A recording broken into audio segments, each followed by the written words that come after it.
largest in recent memory in terms of how many humanitarian workers, nearly 250, have been killed since October. Humanitarians should never be a target. Now, since the beginning of the conflict, the U.S. has been leading efforts to get humanitarian assistance into Gaza to alleviate the suffering of innocent Palestinians who have nothing to do with, indeed, are victims themselves of Hamas and its brutal rule. Let's recall, before the president's engagement, there was no food, no water, no medicine getting into Gaza. We are the largest provider of aid to the Gaza response.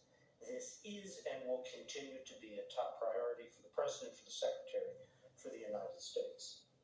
Now, over the 6 months past, as a result of our efforts, we have secured the opening of multiple land border crossings, and the volume of assistance entering into and, most importantly, distributed within Gaza has increased significantly. But we know much more aid is needed. And that more aid needs to be done, needs to get out to reach the most vulnerable in Gaza, especially in the north.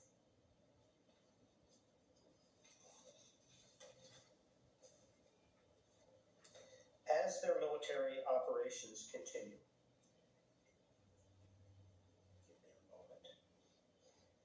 Israel must take all steps to minimize civilian casualties. Protecting civilians is not just a moral obligation. It is that. But it's a strategic imperative. We're coordinating closely with Jordan, Egypt, the United Nations, and various international partners to ensure that these measures translate into real, sustained, long-term relief for the people of Gaza.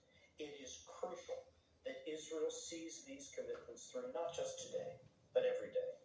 Now, to truly address the urgent needs of the civilian population in Gaza, and to enable humanitarian partners to safely distribute life-saving aid throughout Gaza at the scale needed, it's essential to see a ceasefire as part of a hostage deal in Gaza.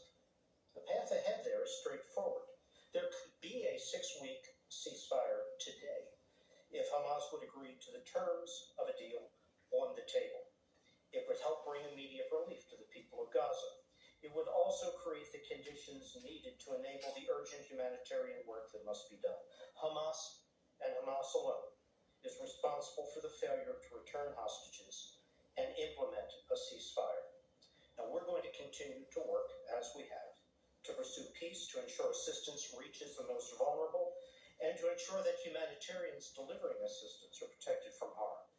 Israelis and Palestinians, like all people, deserve to live in peace. They deserve to experience the quiet miracle of a normal life, which this and previous U.S. administrations have spoken of as our goal.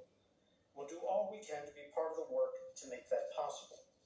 But I know for all of you, the question exists. We have commitments. The President has spoken. The Prime Minister has offered assurances. But where are we? What is in fact being done on the ground? As I noted, the volume of assistance has increased dramatically over the course of the last several months.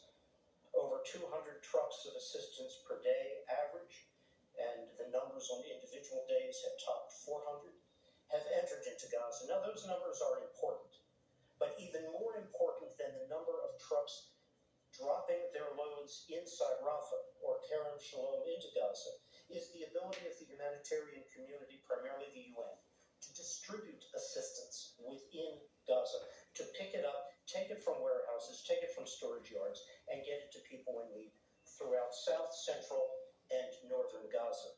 There, too, the numbers have increased significantly to an average of 200 or 200 plus trucks a day in South and Central Gaza, where the bulk of the population, 1.8, 1.9 million people, live.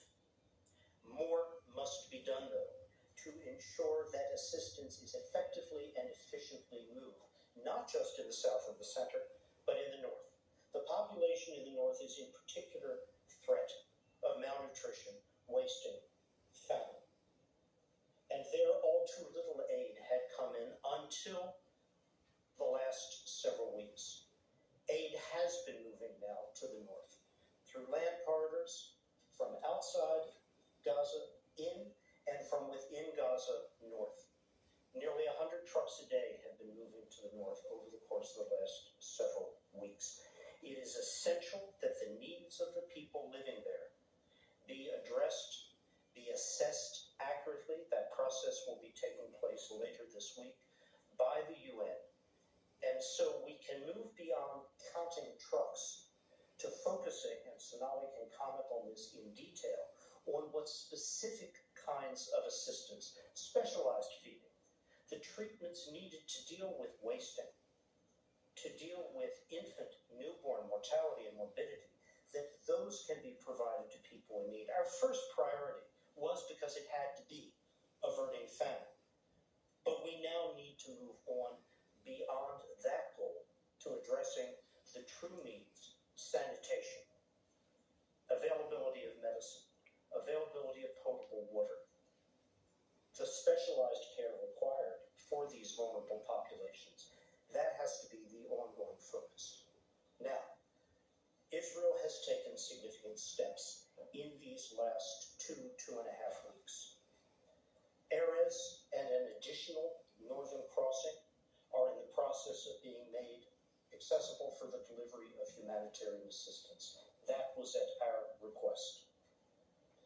The so-called Gate 96 crossing into the center of Gaza has been open now for several weeks and is being utilized by the UN to move assistance into Gaza.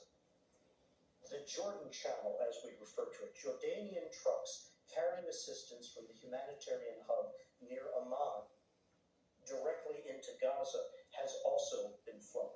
For now, through Kerem Shalom into Gaza, but in the near future, directly from Jordan across the river in via Israel to northern crossings and into Gaza for distribution.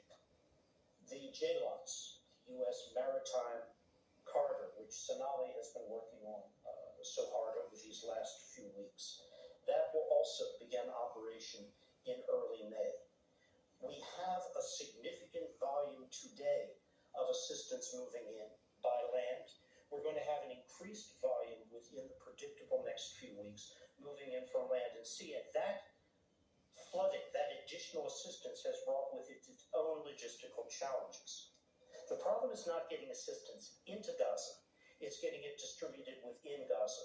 And there the logistical constraints are the lack of sufficient trucks in possession of the UN, something that the UN and we have been working on assiduously over these last weeks to enable a greater logistical capacity to distribute, pick up aid, and move it.